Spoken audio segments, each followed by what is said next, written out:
Hello, this is Helen from Healing on a Plate, plant-based chef and nutrition coach. Welcome to part 3 of our Veganuary mini-series. Today we're using up some of those vegetables we had left over from the tray bake recipe in episode 2. We're going to make a beetroot and fennel curry and a celeriac puree, and they will become the fillings for Asian-style red lentil pancakes. These pancakes are a revelation. You literally blend lentils that have been soaked for a few hours with some water, flavourings, a dash of chickpea flour, which you can find in the Asian aisle of the supermarket, and a pinch of baking powder. They make a delicious savoury pancake and are a rich source of protein. So let's get started.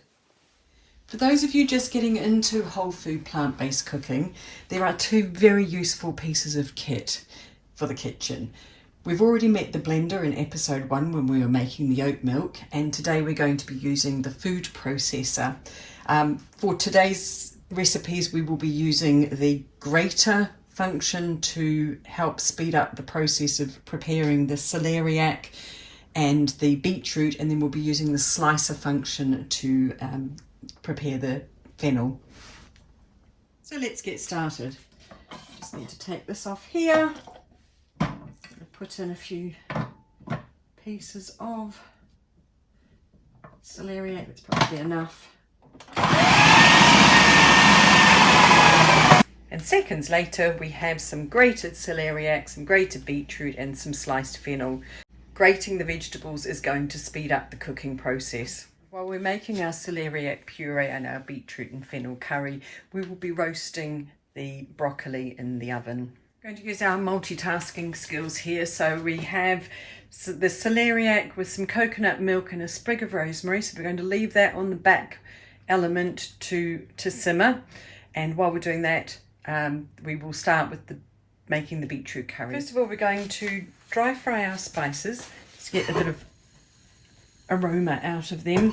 We've got coriander, cumin, nutritional yeast, a bit of chili in there. Then we're going to add a little bit of coconut oil.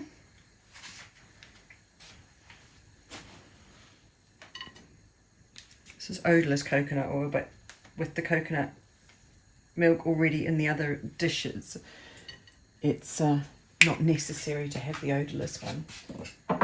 It's just what I have on hand. And then we're going to add in some mustard seeds.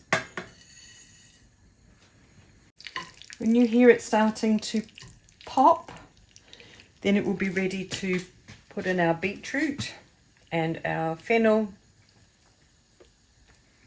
And then lastly, we will pour it all into a pot and add the coconut milk. Starting to sizzle now. I forgot to put the curry leaves in, so we're going to throw in a sprinkle of curry leaves. We're going to add in our beetroot.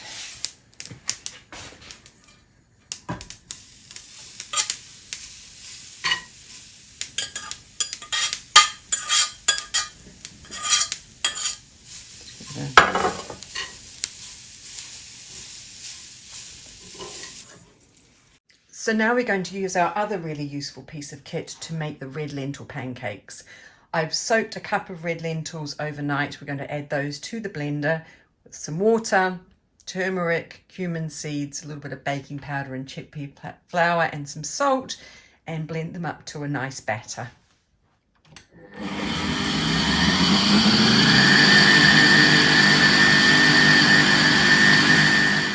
Okay, we're ready to make the pancakes now. Pour this mixture in.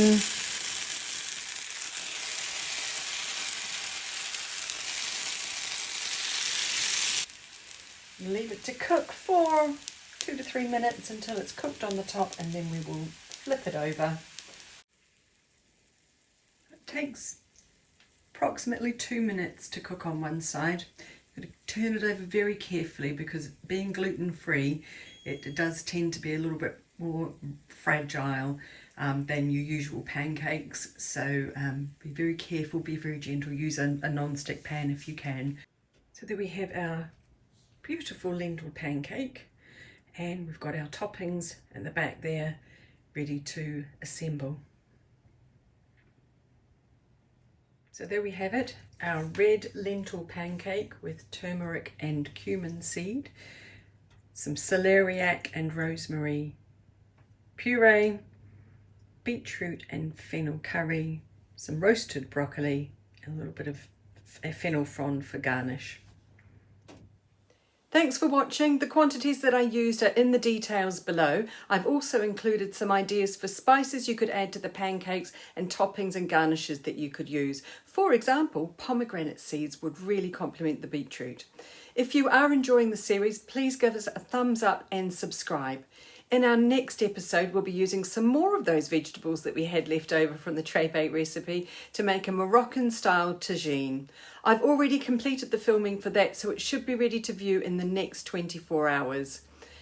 And I still have some squash, beetroot, fennel and a mushroom left over. So for our final episode of this mini-series, I'm going to show you how to make a very simple showstopper for the next time you're looking to impress somebody with your cooking skills.